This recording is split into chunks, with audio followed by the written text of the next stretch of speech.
बस कैलकुलेशन जो मैं पेन पेपर मुझे मिला नहीं इस टाइम पे, ठीक है, बट मैंने कैलकुलेशन जिस मुताबिक की है तो हालात वाकयात के मुताबिक सूत्रों के अनुसार ये लग रहा है कि पाकिस्तान को चाहिए 287 रन्स, ठीक है, 287 एक्स्ट्रा रन्स चाहिए, समझ रहे हैं। दैट मीन्स कि अगर हम लोग पहले बॉलिंग करते हैं तो मैच तो बढ़ गया। अगर इंग्लैंड ने हमें 50 का भी टारगेट दिया ना तो हम लोगों ने वो 16 बॉलों में चेस करना है, 16 बॉलों में, तो वो तो मैच तो बढ़ गया। लेट्स सपोज फिर भी देखिए, क्योंकि हम लोग कुदरत के निज़ाम को फॉलो करते हैं, ठीक है, हम लोग समझते हैं भाई कुदरत का निज़ाम हमेशा से हमारे साथ है, 1992 से चलता आ रहा है, अभी तक हमारे साथ ही है। हम लोग हमेशा से ही कुदरत के निज़ाम पे वो कर रहे होते हैं कि यार हम लोगों ने कुदरत के निज़ाम से ही आगे जाना है। कभी भी हम लोगों ने ऐसे नहीं किया।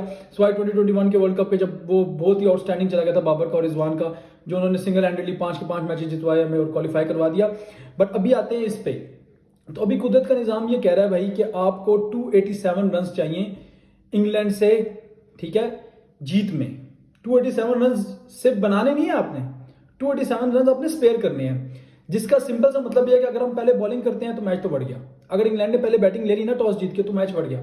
लेट्स सपोज कि इंग्लैंड हमारे पे रहम कर देती है या फिर शायद हम ही टॉस जीत जाए। अब इतना बदकिस्मत भी नहीं है बाबर, हो सकता है बाबर टॉस जीत जाए। तो अगर बाबर टॉस जीत के पहले बैटिंग का फैसला करता है तो बाबर को चाहिए कि जो मिनिमम सिचुएशन भी है ना तो वो आपको एटलीस्ट 400 के करीब 420 430 स्कोर लगाना पड़ेगा बोर्ड पे, ताकि आप उनको 100 120 के अंदर अंदर आउट करो। आपको 287 रन स्पेयर करना है। 287 रन पीछे हैं हम लोग न्यूजीलैंड से इस टाइम पे। दैट मीन्स कि हमने 287 रन स्पेयर करने हैं, प्लस उसके ऊपर हम लोगों ने 100-150 एक्स्ट्रा लगाना है, ताकि हम उन पे एक्स्ट्रा प्रेशर डाल के उनको आउट करें। अब जो पाकिस्तान की बॉलिंग है इस टाइम पे, अभी देखें ना जैसे जैसे मैचेस होते जा रहे हैं ना तो ये पिचेस पुरानी होती जा रही है इंडिया की, ठीक है। तो जैसे पिच पुरानी होती जाती है ना पिचेस, ठीक है, उस पर ऑटोमेटिकली आपको टर्न मिलता है, ठीक है। और अगर यहाँ पे हमारे पास कोई एक आधा अच्छा स्पिनर भी होता है ना, एक आधा भी अच्छा स्पिनर होता है, या फिर ये शादाब या नवाज तो स्पिन था नहीं, शादाब या उसामा मीर में से एक बंदा भी मेरे पास फॉर्म में होता ना अगर, तो मैं कहता कि यार हमारे पास चांस है। क्योंकि आपको मेनली ये होता है, ऊपर से तो आपको शाहीन अफरीदी कर देता बॉलिंग, ठीक है, आजकल नहीं मिल रही विकेट, बट क्या पता होता है 11 नवंबर को मैच है, कौन सा दूर है, 2 दिन, 1 दिन रह गया, आज 10 तारीख हो गई, हाँ 10 तारीख है आज, तो 1 दिन है। अब 1 दिन में पता नहीं कौन से सुरखाब के पर लगेंगे हमारे बॉलर्स को, ठीक है, जो जाके उनके 10 के 10 आउट कर देंगे 100-150 के अंदर। अब ये नामुमकिन नहीं है, ठीक है। अगर आप देखें ना पीछे तो साउथ अफ्रीका बहुत बड़ी टीम है। इस वर्ल्ड कप में तो साउथ अफ्रीका ने बताया कि भाई वो कितनी बड़ी टीम है। फिर भी साउथ अफ्रीका को आप देखें तो साउथ अफ्रीका ने इंडिया से 240 रन से आ रही है, ठीक है। नीदरलैंड्स ऑस्ट्रेलिया से 309 रन से आ रही है, ठीक है। बांग्लादेश इंग्लैंड से अच्छे खासे मार्जिन से आ रही है, ठीक है।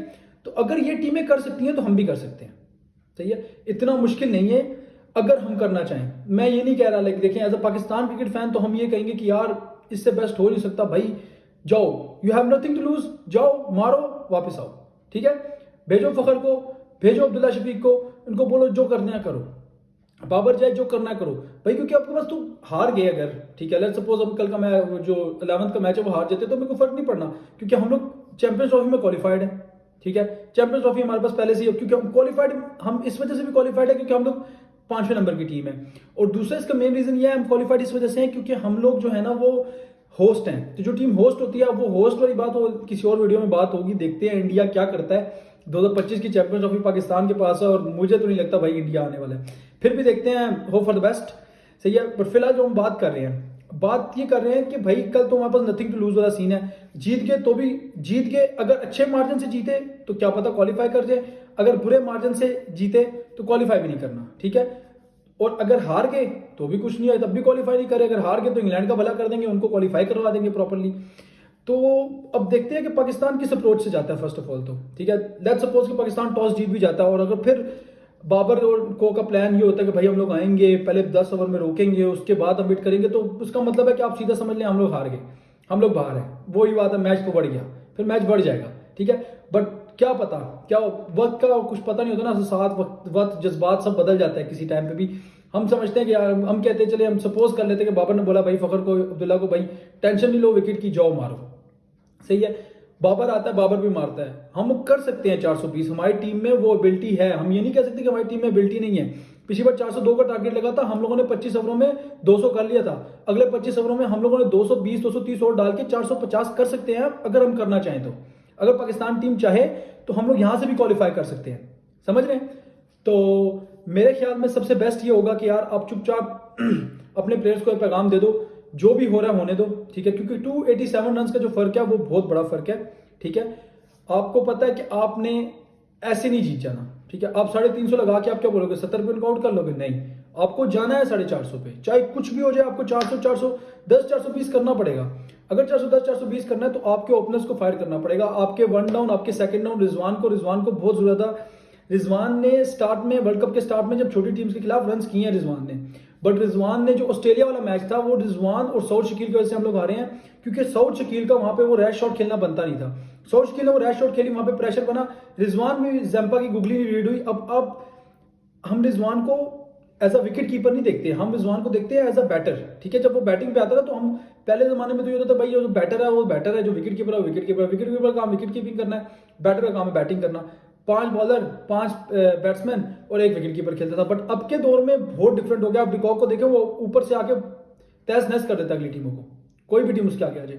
तो रिजवान को अब हम देख रहे हैं एज अ बैटर, ठीक है।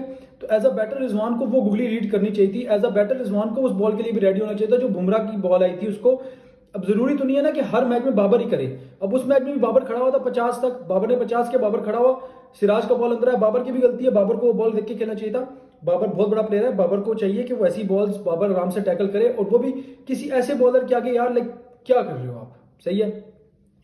उस डिबेट को छोड़ते हैं, अभी फिलहाल आज के मैच पे आते हैं। और आज के मैच के मुताबिक, आज का मैच नहीं सॉरी, जो 11th को है मैच, उस पर आते हैं, उसकी बात करते हैं। तो उसकी बात करते हुए मैं साफ बोलूंगा भाई, पाकिस्तान के पास एक ही चांस है, 287 रन से उनको हराना है, ठीक है। सेकंड बैटिंग में आपके पास कोई चांस नहीं है। आप 15 बॉलों पे 16 बॉलों पे, जी सॉरी 16 बॉलों पे आप नहीं चेस कर सकते। आप चाहे जो मर्जी कर लें, आप सीधा टॉस जीतें, बैटिंग करें, 450 लगाएं, ठीक है, उनको पकड़ें, बात खत्म।